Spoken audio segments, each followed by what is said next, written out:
About TV in Taiwan, Yeah, right? so because I've returned to the TV statistic, and I got that from an interview from a Taiwanese interview Health Outlook with one of the expert doctors that was a part of developing healthcare there. But I couldn't verify that anywhere. And when I found it, I was a little bit suspicious too. And I still couldn't verify that it was the highest mortality rate in the world at the time, but it's one of the highest in Southeast Asia. And it's higher than the national mortality rate. But it's 74.6 per 100,000 population. It's what? The mortality rate is 74.6 per 100,000 population. And some of their statistics are kind of hard to cross-verify because of different governmental records. I mean, it's such a developed country, and Yeah. I mean, TB is curable. And yeah, no, it still baffles me. Yeah.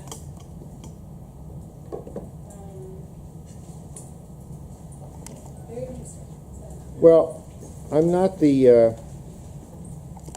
world's expert on epidemiology, but if you have an infectious disease that is endemic, which is to say it's present in the population,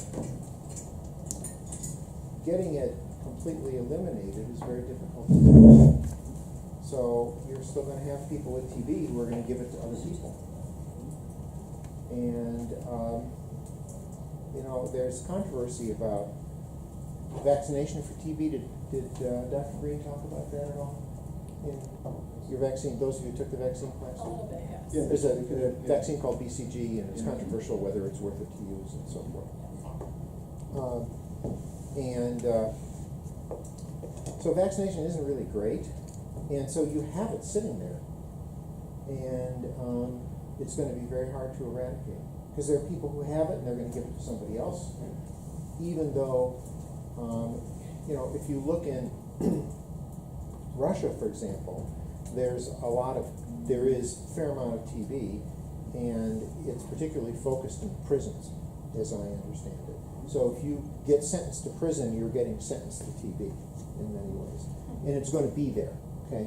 Because there are too many people who have it, and they probably are very casual with diagnosing it and treating it. I don't know that that's the case, but I suspect. So it's just going to be endemic in Russia for a long time. I mean, that part I understand. Yeah. It can be endemic, just like in South Africa. If you do a tuberculosis skin test, you would find majority of the population do have a positive test, positive skin test. Yeah.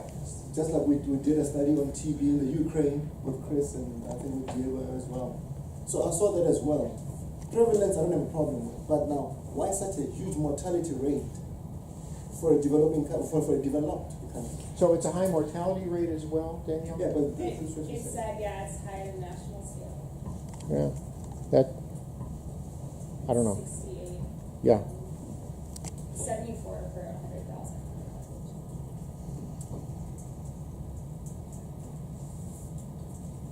I don't have internet connection right now. Yeah, So it's I fine. have to pull up the rest of my notes. I'm sorry. I have just a little story to tell, and then we'll go on. May or may not be pertinent, but it may be to this. When I was in Ohio, I had a young assistant professor working for me who was from Japan. She's Japanese, and she came to the U.S. to do a postdoctoral fellowship, and then she came to work for me. And her, Eriko Sase is her name, and her PhD dissertation was on leprosy.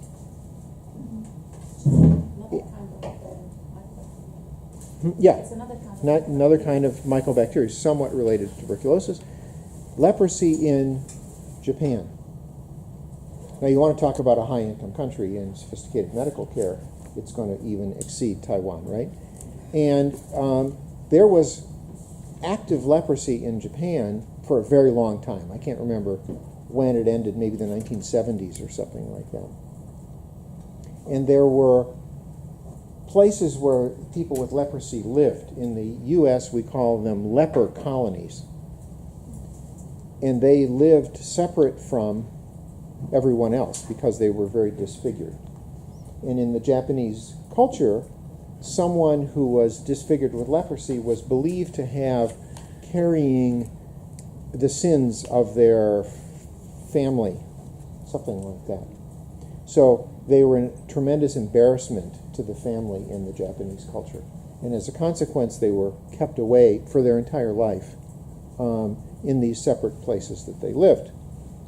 Well, her interest was in human rights, and one of the things that she discovered was that there is an easy treatment for leprosy today with, I think, doxycycline, right? Simple antibiotics.